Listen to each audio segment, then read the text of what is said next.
Welcome to Picks with the Professor, the show where a real statistics professor gives you sports betting tips. I'm your host, Professor Sides, and for the latest updates, information, and picks, you can follow me on Twitter at Professor Sides. Today is Wednesday, July 27th, 2022. This episode covers all of today's Major League Baseball games. In case you're new here, I built a mathematical model for win probability and totals using hitter and pitcher projections I've created along with weather data in order to make one side pick and one total pick on every game played Monday through Sunday, though there are no Sunday shows. That doesn't mean that I recommend you do the same, as my goal in this episode is to share key information about today's games, give you a few things to think on, and explain why the model or I like a certain play in order for you to come up with picks that you are comfortable with. I never recommend blindly tailing or fading any pick, but rather to hear the justifications and thought processes to make sure you're fully on board with me or against me before investing your hard-earned money. As I go through my plays, remember that there are no locks in gambling, so all I'll give you are loves, likes, and leans to indicate my confidence level with respect to scaling wagers. But as always, please remember that good and bad variance will occur, so as much as I'd like to still be profitable each and every day, that is an impossible reality for any gambler. Yesterday, a profitable day, thanks in part to the B picks coming through again. I kind of been talking about them all season. I feel like they're going to turn around. Maybe this is now. Maybe they'll go back to being terrible again. I have no idea, how that'll play out. I do think they should not be nearly as bad as they've been, and they're winning lately, which is good. A pick struggling a little bit. A couple of bad luck things, though, and so it's kind of weird to me always when you have a day that was profitable yesterday on the whole, if you take all 30 picks that I made. But two really bad variance things happened, at least in my opinion, that swung 4 plays on 2 pitches. You had any number of pitches in that Tigers game. Had the Tigers been able to get one more run at the bottom of the 9th inning, we win the Tigers at massive plus odds, and we get that under, or any number of things happen, and we at least get the under in that game. That was the play of the day yesterday, an A-grade under. That was 3-2 going to the bottom of the 9th, and somehow ends up with 9 runs in the game, 10 runs in the game because of extra innings. And then the Astros-A's game, the A's score 4 of their 5 runs on 1-1-2 pitch. Garcia hangs a breaking ball a little bit. It was a good job of hitting. It was a little bit hung, and just like a great job of hitting that one pitch. One pitch is different. Batter doesn't guess right, and the Astros win that game 3-1. We win the under and the Astros. And so those 2 pitches really swing things. And so that's what I was talking about with the variance. Baseball is a wonky sport. You come down to 1 or 2 pitches in a game, and, still, like I said, overall profitable day. But, when you have those 2 things go against you, it really makes you hurt for what might have been. Another thing to point out yesterday, I just think is interesting, is that the Yankees, Astros, and Dodgers, all 3 consensus best teams in baseball, all lost yesterday. So just a reminder that baseball can be random. Fortunately for us, we only had a C pick on the Yankees, and we took a flyer with the Nats, and that worked out well, as the Nats have won the first 2 in this series. Surprisingly, as terrible as they are, it just goes back to, like we're saying, baseball can be random. I don't think anybody would have thought the Nats would have won the first 2 of this series, and the A's would have won the first 2 of this Astros series. Wonky things happen in baseball. It's a long grind. We just got to keep plugging along and trying to make smart plays day after day. About break even for the week. Hopefully we can get that into the positive here today. Lots of day games. But before we get to those, some reminders. Please hit that like button if you're on YouTube. Also, if you aren't yet, please consider subscribing or following. It's free, and the only way, assuming you turn notifications on, to ensure you don't miss any of the college basketball, MLB, or college football content that this channel provides. Share with a friend if you know others in the game. Hit me up on Twitter or drop a comment from YouTube. I love those and try to respond to as many as I can. And a reminder, we've partnered with Horse Racing Today. If you like to play the ponies, you can find their stuff at horseracingtoday.net. They are a team of 5 with over 125 years of combined experience in handicapping horse races. There isn't an angle they don't know or bias they can't identify. Today, their favorite play is over at Delaware Park Race 6. You can check out their YouTube shows and or website. The links are in the show's description. Got a 12:35 Eastern first pitch over in Philadelphia. Morning start if you're not in the Eastern time zone. It'll be a warm one, 83 degrees to start, mid-80s to close, a slight breeze blowing out, only about 5 miles an hour, so the tiniest boost, but probably not really a huge effect there on the wind. Charlie Morton versus Kyle Gibson. The model likes Morton better than Gibson. I tend to agree with that. Both of these guys have ERAs in the 4s. Morton's is a little better. Both of them, the underlying metrics say they should be a little bit better Still a little bit of an edge to Morton. The advanced metrics say he should be more around 4. Gibson more in the low 4s. Of course, Morton has a longer track record in the last several years of being fantastic, whereas Gibson's been a little up and down. Edge to the Braves here with the starting pitcher for sure. Edge to the Braves with regards to bullpen, maybe a slight offensive edge, but on the road, the model thinks the Braves should be a minus 116 favorite, gives them about a 54% win probability. To me, it's like we've been saying, it's Phillies or pass. Phillies got game 1. Nola really struggled yesterday, and they couldn't get it done there in game 2. Here at the rubber match on a Wednesday afternoon. I'm not saying the Braves can't win. I think the Braves are more likely to win, but I don't think they're likely enough to win that backing the Braves is a profitable venture here. A price like minus 155 means that the Braves should win this game more than 60% of the time. And that just seems like a lot, again, against a Phillies team that isn't bad in Philadelphia. Again, if you think about the model thinking the Braves has about a 54% chance of winning this game, if you start off at 47% as the road team, that still means we're giving them an additional 7%. Might give them 1 or 2% for a better offense, 1 or 2% for a better bullpen, maybe another 2%, for the starting pitcher edge, maybe 3. But I mean, you can't give them that big of edges here, especially with the variability in baseball. I get why the Braves are favored. I don't get why the Braves are favored this much. I mentioned this yesterday. We've just kind of been back and forth on the Braves. Every once in a while, it seems like they're really underpriced. Every once in a while, it seems like they're really overpriced. I don't really love this Phillies team, but again, they're not bad. Plus 143 is just tremendous value in the Phillies. And what's a coin tossy type game, again, edge Braves, but not by nearly as much as the price indicates. So I'll take a chance here at plus 143, and I'll give it an A grade and say, anytime it's I don't really know what's going to happen type situation, and nothing would truly surprise me, plus 143 is way too good odds to pass up. So I give that an A grade. With regards to total, the model says 8.8. So I'll take the over 8.5, but at minus 115, there's not a ton of value there.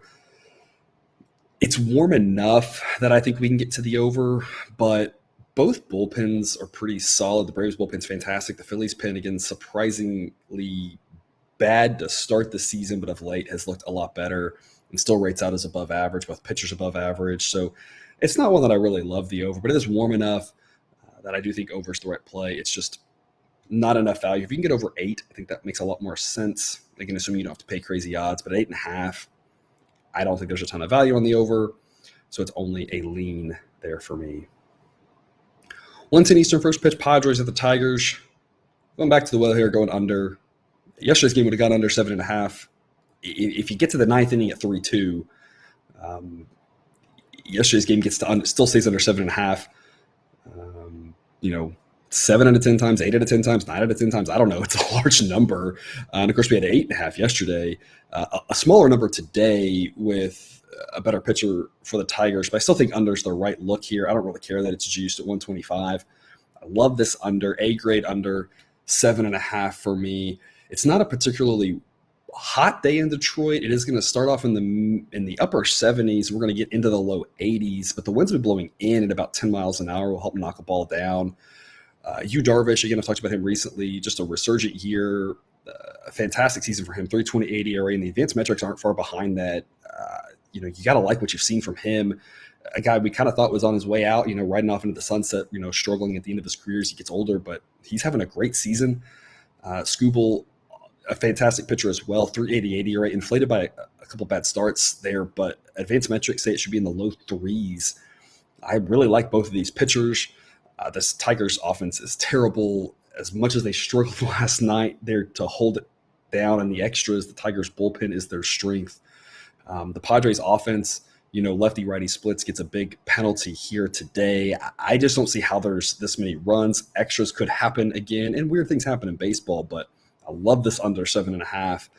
Model says 6.2, and I think 6.5 would be the total I would hang for this one. And I would dare people to go under a number like 6.5. If it was me hanging this line. 7.5 makes no sense. Even 7, I'd still love the under, especially if you're decent odds. You might push. So if you have multiple books and you can lay a 7 and get better odds, and then go under a 7.5 with a little bit more juice, maybe split your bet a little bit. 7 is possible, but 5, 6, 7 are your probably 3 most likely outcomes to this game. I love under 7.5. Obviously, anything can happen. We saw it last night, but this sets up to be a massive underspot, just like it did yesterday. And hopefully we don't get some terrible luck. And with regards to the side, I kind of see it playing out a little bit like yesterday. Padres should win the game, but the Tigers have a chance, and so the plus odds are too good to pass up. Plus 127 here. Model says the number should be 122, so we're getting a tiny bit of value. Not a lot, not enough to warrant the B grade. If you could get a number into the plus 130s, that might make sense. The issue here, especially on a Wednesday with all these day games and Thursdays, a lot of them see the same thing, and Saturdays as well. By the time you watch this, you have to check the lineups with a day game. If depending on who's in or out, that's going to affect things a little bit. If it's just an average player, it's probably rounding error. But if it's a better player, maybe 1%, a star player, maybe 2%. And if it's multiple guys, maybe 2 or 3% or something. So that could kind of affect how things are playing out. So if you're looking to place a wager and it's an hour and a half, 2 hours for game time and lineups are out, just take that into consideration, because that could change things if hypothetically, if the Padres give Machado the day off. All of a sudden, instead of minus 122, the model probably would say more like, minus 112, minus 115, something along those lines. And so now if you're still getting plus 127, that's easily a B pick on the Tiger. So just things to think about here, especially with the day games, lineups coming out earlier in the day here. I think the Tigers offer some value. Anything can happen in this one. Scooble's a very good pitcher, but the Padres are still a better team, and Darvish is still a good pitcher, so it's not one that I want to be too invested in. Personally, I just want to stick to the under there. Again, I think that's an excellent play there in Detroit. 2:10 Eastern, first pitch, Angels at the Royals. These two teams split the first two games, and neither one was very close. I'm taking the Royals here to get the job done in the rubber match. Jansen Junk will be going for the Angels. Not really sure how deep he's going to go. My hunch is I wouldn't expect a lot. You never really know. This Royals offense still is below average, so anything is possible. But I'm expecting a lot of innings from a bad Angels bullpen here. And given that Brad Keller is pretty average, 4.16 ERA on the season, advanced metrics trail that a little bit, can give you some innings, just kind of an average pitcher, maybe a little bit above average. That gives the Royals a pretty good edge here. Otherwise, it's a wash. I think these offenses are both below average. These bullpens are both below average. I think the Royals have a pretty sizable edge here. The model says minus 162, so I'll take the Royals at minus 130 with an A grade. Again, all boiling down to the starting pitcher mismatch here. I presume we're going to get a lot more from the Royals in innings 1 through 6 than the Angels in innings 1 through 6. And in that world, I like our chances because, again, I think everything else is a wash. I think there's a lot of value on the Royals at minus 130. That's an A-grade play for me. And then I'll take an over 9 at plus 102 with a B grade. I love the plus odds here. I love the push protection if we can get to 4-4. Model says 9.5. I don't expect a lot, again, pitching-wise from the Angels bullpen, and I don't expect a lot from the Royals bullpen once Keller comes out. Can't give it an A grade because both these offenses can just completely disappear, but it is a hitter-friendly park. And again, the plus 102 is just too much to pass up, warrants a B grade in my opinion. It's a warm day in Kansas City. We're going to start off in the low 80s and we're going to finish in the upper 80s, no wind effect. But Hitters Park in a warm day, questionable pitching for a majority of the innings today. I think over makes a lot of sense there. So I'm on the Royals at minus 130 and I'm on the over 9 as well. Same time slot, 2:10 first pitch, Twins at the Brewers. It'll be a little warm in Milwaukee, not extremely warm. It'll be in the around 80-degree mark. Chris Archer versus Corbin Burns. Burns, one of the best pitchers in the game, top 5 for sure. Not really much to say about him. Chris Archer, a 3.41 ERA. A lot of smoke and mirrors, though. I've been talking about this with him recently. Advanced metrics say it should be over a run higher than that. So Archer's a guy that I don't believe in whatsoever. I have him rated fairly poorly here. Brewers edge in the bullpen. Twins in the edge offensively, though. I think this price is a little high on the Brewers. I love Corbin Burns. I just can't see laying a price like minus 191 on the Brewers. Personally, the model thinks 173 is the right number. So I'll take the Twins at plus 175. You have the same issue here that we're going to talk about later on with the fact that Buxton came back. yesterday. Now you have a day game. Chance he's out today. That would obviously hurt the Twins' chances. And if you take Buxton out, a price like minus 191 on the Brewers isn't crazy. So if you, before lineups are announced, if we know he's not going to play, or if, there's 30 teams, I can't keep track of everything. So if, the coach mentioned last night, hypothetically, he wasn't going to play today, probably changes my opinion on this. And Buxton's one of the guys who's going to move a number more than most. So that would be kind of the hesitation there. I say plus 175s, just too much to pass up. The Twins' offense is pretty good. The relievers, again, while they're not at the Brewers' caliber, aren't bad. They're just kind of so-so. Massive starting pitcher edge for the Brewers, but again, good pitchers lose all the time and bad pitchers win all the time in baseball. There's just a lot of randomness. We talked about that already at the top of the show. So I'll take the Twins, but it's not one I'm very confident in, especially not knowing if Buxton's going to play. And it's hard to fade Corbin Burnes anyway. It's kind of like that Nats-Dodgers game yesterday where it's like, I don't know, the plus odds are too good to pass up in a situation where I think the game is priced pretty well. I do like this over, though. The model thinks 9.1, especially with a slightly warmer day in Milwaukee and a hitter-friendly ballpark. So over 8 makes a lot of sense. Minus 107 is not too bad. Just a lean. I can't get there to an A grade because Burnes and that Brewers bullpen is involved. There's obviously a world where Burnes goes 7 innings and gives up 1 run, and that Brewers bullpen shuts him down. Brewers relievers, though, been a little shaky here again of late. So if they're a little bit more human, I think over 8's very possible. Again, a warm day. I think both teams can score some runs. I just can't give it an A grade because Burnes can completely control this game, and I don't want to fade him too heavily knowing that's on the table. But I don't think blindly backing the Brewers and blindly taking it under because Burnes is involved makes a lot of sense because the price is there and everyone else knows he's good too. So it's not like you're coming up with anything magical by saying Corbin Burnes is good. Everybody knows that, and the price is reflecting that. And so we're trying to find situations where we disagree with the book in order to come up with value. And if you think Corbin Burnes is really good, I hate to tell you this, but you don't disagree with the book. They know he's really good too. So I'm kind of going against that a little bit, but again, not heavily because he is really good. And so it doesn't make sense to just go too much against a guy of his caliber. 3:07 first pitch, Astros at the A's. Nice day in Oakland. Will be in the low 70s. Winds be blowing out. Again, big ballpark there. Kind of a normal day type game, which does lend itself to a few more runs than usual. Than a nighttime game, the ball carries a little bit better. Still a huge park and tons of foul territory, which creates more outs on foul pop flies. I'll take the under 7.5, but only with a lean, just because again the ball carries a little bit better in the daytime. It's a little bit warmer than a 60-degree night. It's two pitchers that I think can hold these offenses down in a massive pitcher's park, but I think 7.5 is priced fairly well. The model says 7.2, so I'll stick with that under, but given the daytime setup, it's not one that I have a lot of confidence in. Christian Javier for the Astros, Cole Irvin for the A's. Javier with a 3.13 ERA in the advanced metrics, not too far behind that, and a guy that, as I mentioned before, really lags on his rating, mainly just because the model's unsure exactly how deep he'll go. As an Astros fan, I'm a little bit unsure how deep he'll go. The teams let him go, deeper into games and try to stretch him out, but they are a little bit concerned about his innings, given that he's not a guy who's ever thrown anywhere near 200 innings in a season. And, of course, the team expects to have a playoff run. So it's hard to know exactly how deep he'll go. That gives him a little bit of a ding.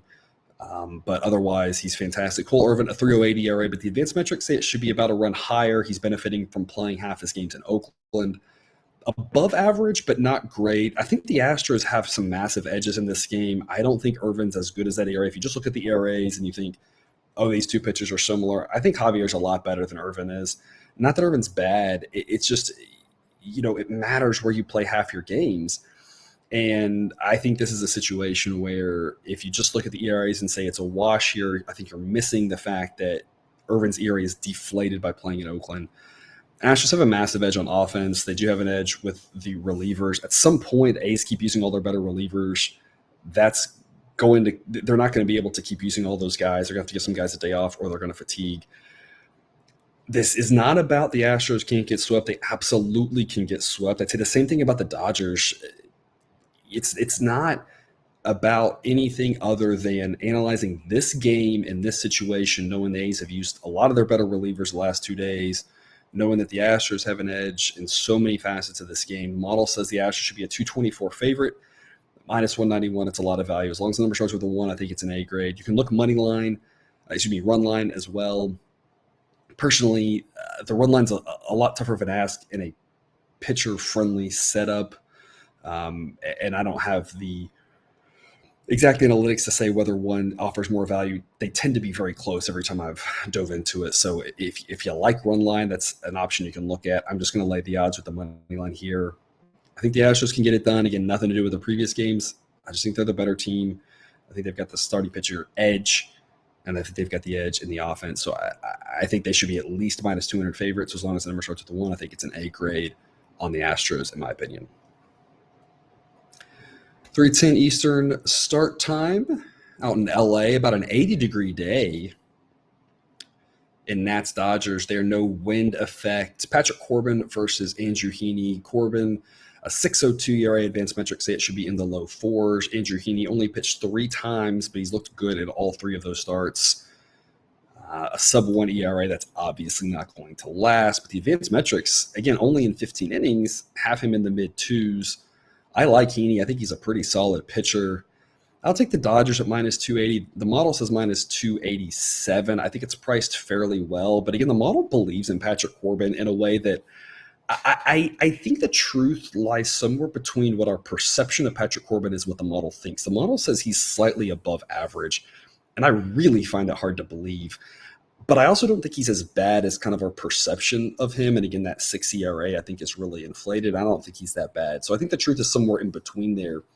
And so if I look at what the model says, Dodgers minus 287, but I say, actually, Corbin maybe not that good. Maybe the number should be like minus 300. So I think minus 280 is an okay price on the Dodgers. It's kind of a C-plus pick. It's one of those where you just have to wager so much to win so little. It's hard to think there's much value on it.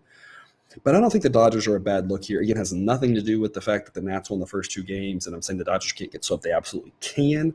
I would say the probability the Dodgers get swept is the probability they lose this game. Those other 2 games have already happened, and there's nothing that anybody can do to change them, and that has very, very little impact other than bullpen usage and guys getting days off and things of that nature. Otherwise, I think both teams are going to go out and try to win a baseball game today. I just think the Dodgers are in a better spot here. I like Heaney a lot more than I like Corbin, and of course, the Dodgers bullpen and offense is a lot better as well. So I think the Dodgers have solid edges here. It's a side I want to be on. It's just the price is so steep. It's not that investable, in my opinion. Like I said, a C-plus type play on the Dodgers. And I'll take the under 9 with a B grade. The model says 8.2. I wanted to get this to an A grade, but I'm concerned the ball flies a little bit better in Los Angeles in the day. It's a little warmer than usual in LA. It's just a situation where I think the under's the right side. I'm just nervous about it given the daytime and given that Corbin, again, I don't think he's as good as the model thinks he is. So if you have lesser concerns there, maybe you could be more excited about this under than I am. I think it's the right side, but I think a B grade is sufficient. I just can't quite get to an A grade on it. 3:10 first pitch, White Sox at the Rockies. A warm day in Denver. We're going to be in the upper 80s. Winds be blowing mostly across, so no wind effect. Lucas Giolito versus Antonio Sensatella. Giolito, I mean, if you know what to make of this guy, you tell me. I mean, he's been up and down all around. We talked a lot about him this season, changing up his pitch usage and really struggling this year to the tune of a 5.12 ERA. Now, the advanced metrics do say he's a run better than that. So I still think Giolito is better than average. It's just he's so variable. I mean, sometimes he goes out there and looks below average. And other times he still goes out there and looks like he's got it. He looks great. He's just been all over the map. Projects to be a little bit better than average, but you can't have a ton of faith in him. Sensatella, on the other hand, a 5 ERA. The advanced metrics say it should be a little bit better than that, but a guy who's probably not going to give you a ton of length. I still think Giolito's a better pitcher here for the White Sox. I think the White Sox offense is better. The relievers are better. I'm okay laying a price like minus 130 on the road. Again, the model knows the Rockies have played better of late, and the model knows the Rockies have a huge home field advantage. I just think 130 is a decent price because I still like the White Sox in every aspect of this game. Model says minus 139, so 130 is about as high as I want to go with the B pick. Once it gets up towards minus 135, it drops to a C grade. If you accidentally can get a price like minus 120 or low 120s, that's probably more of an A grade. I think the White Sox can go in and win this game. I just don't want to pay too much of a premium to back them, but minus 130, I don't think it's that bad. So a B grade pick. I think the White Sox are solid here. And I don't believe in Giolito as much as I still think he's okay. And again, as we talked about before, this Rockies offense really tees off on lefties. Of course, Giolito a righty, so that works in our advantage in this situation. With regards to the total, I'll take the under 11.5. Only a lean, though. The model says 10.7. It's too hot in Denver and too much variability for me to be comfortable playing this under heavier than that. We got an under yesterday with a B grade pretty easily, in fact. But today, just being warmer, there's just a lot of variability involved in this one. So model says 10.7. Model thinks that these pitchers are decent enough and will give up some runs, but won't give up enough runs to get over this really high number. But it's not a game that I have a lot of confidence in with regards to total because, like I said, there's just too much variability. In a hot day in Denver, pop flies could easily turn into home runs. So a main play here, stick with the White Sox. 3:40 Eastern start time. Giants at the Diamondbacks. Logan Webb versus Zach Gallen. Webb with a 2.77 ERA, Gallen with a 3.31 ERA. Both guys have underlying metrics that say the number should be about a half run higher. Both pitchers good, but according to the model, neither pitcher as good as their ERAs and as good as we'd like to think. Logan is graded out as an 82, Gallen as a 90. So again, both good. Just Webb, I feel like, has the perception of being in that top tier, and the model thinks he's in that second tier. People seem to think that Gallen's in that second tier. Model thinks he's more in that third tier. So it's a situation where I like both these starting pitchers. I think they're good. I just think they're both a little bit overvalued.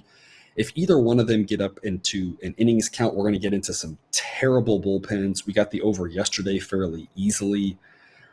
The only reason we didn't get the over on Monday night was because Merrill Kelly pitched phenomenally. That's the only way I think this over doesn't hit. And it's possible. It's absolutely possible that Logan Webb or Zach Gallen pitched phenomenally. That's why it's only a B grade. But unless one of those guys does what Merrill Kelly did on Monday night, I think the over has a really good chance of hitting. These bullpens are terrible and are going to give up a bunch of runs whenever they get into the game. Plus 105 is pretty good odds. Model thinks 9. Like I said, it's a B plus pick. I just am not there to an A grade just because both these pitchers have the ability to go out there and throw 8 shutout innings. And in that case, obviously an over is going to be really tough to hit. But I think the over hits more than it does. And I think it's more than 50% likely to hit at plus 105. That offers some pretty good value. So B plus over for me on this one in Arizona. With regards to the side, I think it's priced fairly well. Model says Giants minus 113. I'll take the Giants at minus 114 because at least that says we're playing a little bit more value than the Diamondbacks at this number. But this is all about the price. If you can get the Giants at or below minus 110, I think that's a solid investment. If you can get the Diamondbacks at or above plus 120, I think that's a solid investment. But right now where it's priced doesn't offer a ton of value. Of course, there's a lot of early morning movement. Usually that happens while I record the show. And so by the time this uploads, the number might be very different. If that's the case, given that lineups won't be announced, I think just go opposite of whatever movement you see because I don't think that movement's going to be really indicative. I think it's priced really well now. And I think if it moves, I don't think it's a smart move. I think people are just putting their money on one side or the other. And I don't think that necessarily means anything. I just think that's their opinion. And I don't think it's going to be predictive. I think if you get a price movement on this and that creates a value, I think jump on it. But at this price point, I'll take a flyer with the Giants. But like I said, I don't think there's a lot of value. The main thing is the over. And like I said, if you aren't as scared off by Gallen and Webb as I am, I think it can get to an A grade. I'm just holding off just a little bit, knowing how much those guys can dominate, even though, again, I think they're a little bit overvalued, which is why I think there's value in this total going over 8. Last afternoon game here today, Rangers at the Mariners. John Gray versus Marco Gonzalez. I like John Gray, 3.48 ERA. Advanced metrics say it should be a little bit better than that. And I'm not a huge Marco Gonzalez fan, 3.74 ERA, but the advanced metrics say it should be a run and a half higher. I keep waiting for Gonzalez to fall apart, and he keeps not doing it. So either the model's just, and the underlying metrics are just missing with him, or it's just we keep waiting, and maybe one day it'll happen. The model thinks there's a pretty big starting pitcher edge for the Rangers, but that's the only area that they have an advantage, especially when you consider lefty-righty splits. The Rangers are a little bit lefty/switch hitter heavy which makes them less good against a lefty in Gonzalez. I think the Mariners have an edge on offense. Mariners have a massive edge in the bullpen. As long as Marco Gonzalez can keep this game close, I love the Mariners' chances in this one. Plus 105 makes zero sense to me. I don't know what else there's to say about this Mariners team. I keep saying the same thing. They're good and people don't realize it. They should be favored in this game. The model thinks to the tune of minus 147. Now, that minus 147 is with Julio Rodriguez playing. I'm not 100% sure he'll play today. They do play tomorrow. First game back yesterday, day game today. He could get the day off. And if he gets a day off, that's going to drop that win probability and the price here that the model would think by at least 10, maybe 15 cents. He's a pretty good player. Their best player going to lead off for them. So it's a situation where minus 147 is with Rodriguez in. If he's out, again, maybe minus 135. Mariners still should be favored in this game, though. It's less about momentum. I don't really believe in that. I'm a firm believer in momentum is as good as the next day starting pitcher. And John Gray is good, but Marco Gonzalez is not bad. Again, I think he keeps outperforming his metrics, which makes me wonder what's going on there. This Mariners team relies on their bullpen. Their offense does just enough to get the job done. And again, I think it gets a bad rep because of them playing in a pitcher's park. I don't know what else to say. The Mariners are a good team. They should be favored in this game. John Gray is good. He's not good enough to single-handedly win this game, given the Mariners are better everywhere else. At some point, you wonder if the Rangers care. They're really struggling lately. I don't know if they do or don't. I have no idea. It's just you wonder. I'm not utilizing that at all in the handicap. Again, model just says the Mariners should be favored. I'm riding it. Plus 105 is a gift. A great play for me.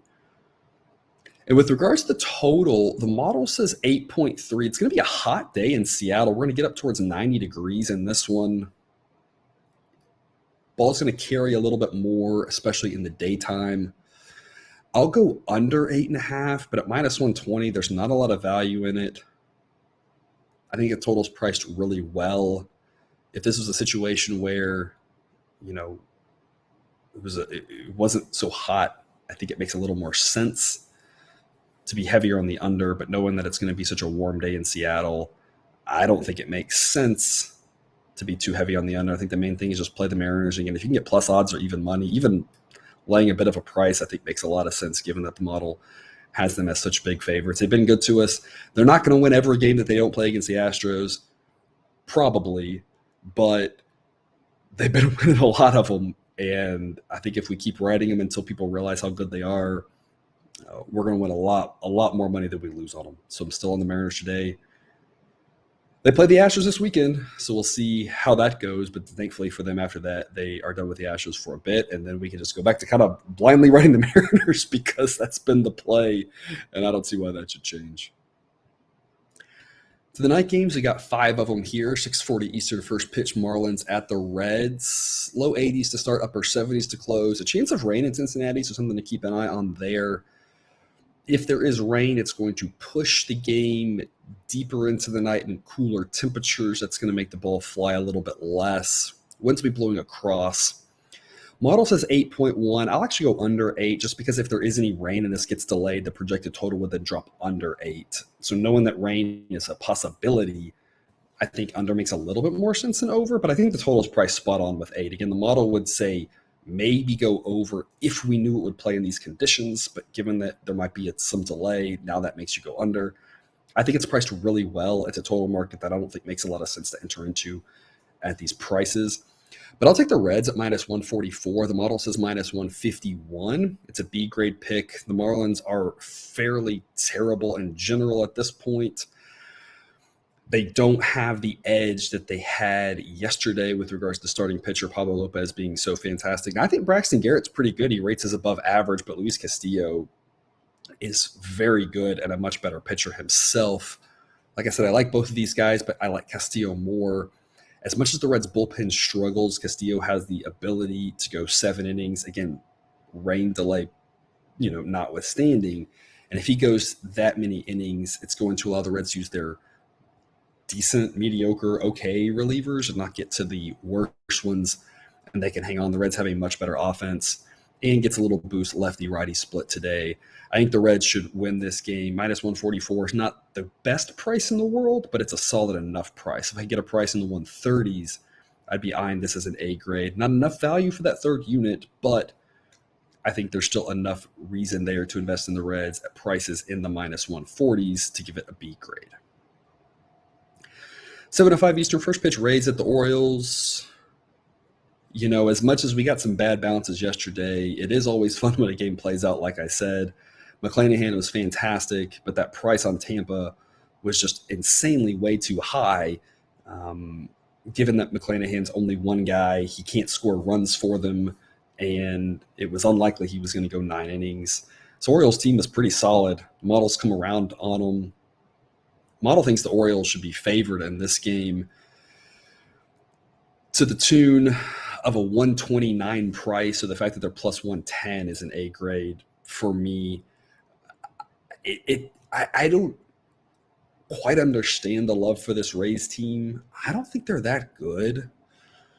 Model now has their offense below average, puts them about the same with the Orioles. The Orioles have a much better bullpen. Starting pitcher-wise, Rasmussen's better than Wells, but I don't think by that much. And the game's in Baltimore. I don't understand how Tampa's favored in this game. At some point, I really thought people would come around to the fact that this Orioles team is decent, but here we are at plus 110 odds with the Orioles at home in a game that I can't really identify a single situation where the Rays have a solid advantage. And if you're going to be favored on the road, you need to have a solid advantage somewhere, and you need to also not have a massive disadvantage in the bullpen, especially with a guy like Rasmussen going who has the ability to go 8 innings, but is really unlikely to. I don't get it. I don't get it at all. And again, I don't think Tyler Wells is as good as that ERA is. The advanced metrics say it should be about a run higher, but he's still an average-ish pitcher. And again, not that far behind Rasmussen. Orioles offense isn't that far behind the Rays offense. They're both really close. Orioles have a massive edge at the bullpen and at home. This number makes no sense to me. Plus 110 is a gift. Anything with plus odds, anything even money. I'd even lay a small price with the Orioles with an A grade. I don't know. Take the value and run, in my opinion. It doesn't mean they win. It just means I think they win a little bit more than 50% of the time, and that's an investment we want to make every day of the week and twice on Sundays. With regards to total, I'll go over 8. Model says 9.3. It's a B grade for me. It's a B plus grade. It's almost to an A play. There's just a little bit of a fear here in my mind that both of these pitchers, a little bit better maybe than the model gives them credit for. The Rays have a couple of decent relievers if they end up pitching. The Orioles have a lot of good relievers. A little bit of a fear that this could be a lower scoring game than the model realizes. But in general, I think 8's way too low. Like I said, it's a B plus pick. I could almost get to an A. I just couldn't quite get there. But I think over makes a lot of sense here. It's going to be a warm night in Baltimore. 85 degrees to start, about 80 degrees to close. Winds will be blowing out, but it'll stay at 5 miles an hour under, so no real wind effect. But it'll be a warm day. The only other caveat is there's a potential for rain, less potential than Cincinnati, but if there is any rain and that delays us into the night, it's going to make the temperatures cooler. So it's kind of why it's only a B plus pick, just knowing there might be some rain creating a delay in this game. But in general, I think the Orioles are the right side, and I think over is the way to look, especially if we can avoid any rain and play this game firmly in the 80-degree weather. The ball's going to kind of fly out, and there's going to be some extra doubles and home runs, in my opinion. But Orioles plus 110, like I said, makes no sense to me. A grade pick for me there.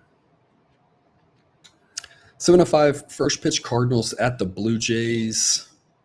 Adam Wainwright versus Kevin Gausman. Wainwright, 3.40 ERA, advanced metrics say it should be about a half run higher. Gausman with a 3 ERA, advanced metrics say it should be about half run lower. Gausman's a fantastic starting pitcher and better than Wainwright, absolutely. The Blue Jays have an edge there. They have an edge with the offense, especially with the Cardinals missing a few key guys. Bullpen's probably about a wash. Games in Toronto. The Blue Jays should be favored in this game, absolutely, but I don't see how they're favored by a price like minus 242, especially against Wainwright, who's a pretty decent pitcher, still above average, and a guy who can go out and dominate a game. Model says Blue Jays minus 169. This is 100% Cardinals or pass for me, and if you pass, I think that makes sense. Bottom line is there's no value in the Blue Jays, and in my opinion, and it's just my opinion, in the model's opinion. But the Blue Jays offer a really bad investment today, whether it's Blue Jays, whether it's Blue Jays run line, whether it's first five. You're eyeing a situation where no matter how you play it, the risk is not worth the payout because they're not giving you a big enough payout. Again, I think the Blue Jays do win this game. They're more likely to win than not. But they're not giving you the good enough payout to justify the investment. And I think there's much better investment opportunities with your capital tonight than on the Blue Jays. I'll take a chance with the Cardinals and think that there's a decent enough chance that Wainwright controls this game. It's a tight game late, and then anything can happen. And at plus 217, I would love to get into an anything can happen late inning scenario, which again is on the table with Wainwright. Again, Gaussman's fantastic and shouldn't have a hard time slowing down this Cardinals offense. But if we can get to a 2-2 game in the 7th or 8th inning, anything is on the table here. I think plus 217 offers a lot of value on the Cardinals. It's very similar to the Orioles game yesterday, where mathematically, if I just looked at the numbers, this is probably an A-grade play. Just like I said with the Orioles yesterday, it's just a situation where, given that we're going to win so many more units than we're investing, I don't need to put that third unit on it. And so, again, probably an A grade from a math perspective. I just don't need a third unit. So it's a B pick for me on the Cardinals. A lot of value on them. And like I said, if you're scared of that pick, I don't think that's crazy. I think you stay away. I just think investing in Toronto is a fool's errand given the prices you have to pay. Like I said, I always try to think about in real life, right? I know I need to buy blue jeans, but I don't want to pay $100 for a pair that's only worth $30. And that's kind of what you're doing here, in my opinion. If you're backing the Blue Jays, doesn't mean the Blue Jays don't win, doesn't mean the Blue Jays don't win big. It just means you're paying a premium that I don't think makes a lot of sense. With regards to total, model says 8.5. I'll go over 8 at minus 115. Only a lean, though. I think both these pitchers can control this game. It's a hitter-friendly park. Blue Jays offense is good. Cardinals offense isn't as bad as you might think. Losing a few of those guys, it still rates out around average. But again, knowing these pitchers are so good, it's not an over that I have a lot of confidence in. It's only a C pick for me there on the over. 7:10 Eastern start time, Guardians at the Red Sox. Upper 70s to start, mid 70s to close. At the start of the game, the wind's going to be blowing in at about 5 miles an hour. And by the end of the game, it's going to be blowing out at about 5 miles an hour. So we're going to say no wind effect. And we're going to say it's going to be an average night at Fenway Park, playing this game mostly in the 70s. Hitter-friendly ballpark still, but decent enough pitching that I'm going to go under, only with a lean, though. The model says 8.9. I think the number's pretty accurate here. It's not warm enough. The wind's not blowing out. It's not like we have disastrous starting pitching involved. I'd rather be on the under than over, but again, I think it's priced fairly well. If you could get even money, I might think of this as a B grade play, or if you get under 9.5, even if you had to lay some odds, as long as they weren't too high, B grade play. But at standard odds, under 9, I'd rather be on the under than the over, given I like these two starting pitchers and the bullpens are both okay, and neither offense really scares me. But knowing how runs can happen in Fenway, it's not a pick I really like a lot. I do like the Guardians, so at plus 113. It's a B grade pick for me. The model says the Red Sox should be a 107 favorite. So plus 113 offers us a little bit of value as long as we're getting a number greater than plus 110. Not an A grade, not enough value for that. But I think the Guardians have a chance to win this game, and at plus 113, I like games that are coin tossy type games when I get plus 113 odds. I think that offers some good value here. Cal Quantrill versus Nathan Eovaldi. Both pitchers are pretty solid. Now, the advanced metrics think that Quantrill shouldn't be as good as his 3.75 ERA, whereas they say that Eovaldi should be a little better than his 4.30 ERA. The model, of course, knows Eovaldi historically has been a better pitcher than Quantrill, so the model still likes Eovaldi more. I think the difference between these starting pitchers, though, not that much. I think both are pretty solid. I think Quantrill's good enough, and this Guardians bullpen is better than the Red Sox bullpen. Their offense right now better than the Red Sox. It kind of all balances out. Again, it's a coin-tossy type game. Plus 113 offers enough value. Say that a guy like Cal Quantrill has the ability to get it done for us, again, especially against the Red Sox offense that is kind of a shell of what it hoped to be. And then to close us off, Yankees at Mets, 7:10 Eastern, first pitch. With regards to the side, another situation like last night where I just think it's priced really well, and it's hard to say that there's value on either side. Last night's game, pretty good game. I kind of think tonight's will be similar. Difference here, though, the Mets have a little bit of an edge with Max Scherzer because he's, really good. Not that Domingo Germán is not that good. It's just that he's nowhere near as good as Max Scherzer. Herman rates out his average. Scherzer, of course, is really good. That's why the Mets are favored as they are. Model says, though, Mets minus 152. I'll take the Mets at minus 155. I don't think there's a lot of value on the Mets at this price. If I could get a number less than minus 150 on the Mets, I think that's worth investing in. But at minus 155, that's a side I'd be on. But again, I think it's priced pretty well. So unless that number comes down on the Mets, I just don't think it's worth the investment. The Yankees still have an edge on offense. The bullpens are probably about a wash. And so really you're just relying on Scherzer. And it's not to say they can't get it done, but as I'm always talking about, one starting pitcher can only impact the game so much. And Scherzer's definitely going to impact this game. And that's why the Mets are favored as they are, despite not really having any advantage other than Max Scherzer and being at home. But it's all about the price. So if the number comes down, like I said, I like the Mets a little bit more, but at 155, it's not really that exciting. I will take the over 7.5 with a B grade. Model says 8.3. Can't get to an A grade because anytime Scherzer's involved, again, you know he has the ability to go 7 shutout innings. But both these offenses are pretty good. I think the Mets will be able to score runs off of Herman. And as good as Max Scherzer is, the Yankees offense is still one of the better offenses in the league. They should be able to put up a run or two at least on Scherzer and get us closer to that total. I think 8's the most likely outcome for this game. I think 8's where this game should be priced. So I think over 7.5 makes some sense. It's a B grade pick for me. Weather-wise, we're going to be around 80 degrees, and the winds will be blowing out at 5 to 10 miles an hour all game. So the weather's not extremely favorable, but it's favorable enough that it can give us a little bit of a boost here and help get us to 8, in my opinion. Again, not an A grade because Scherzer's involved, but I do think over makes more sense than not, especially at a number like 7.5. Again, I think the price should be 8. So I'll recap the A picks here. Starting off bright and early today, we've got the Phillies plus 143 at home against the Braves. We've got the under 7.5 at minus 125 and Padres Tigers. Royals minus 130 at home against the Angels. Astros minus 191 at the A's. Mariners plus 105 at home against the Rangers. And the Orioles plus 110 at home against Tampa. And that's all I have for you today. Thanks for tuning in to another episode of Picks with the Professor. A reminder to check out the Google Sheet for model picks, projections, and results. You can find that link and more at the website, www.pickswiththeprofessor.com. If you haven't done so yet, please click that subscribe button to ensure all the sports betting content we provide on this channel drops right into your feed. And I will see you tomorrow. And until then, remember, you can get your betting money, but please don't bet your eating money.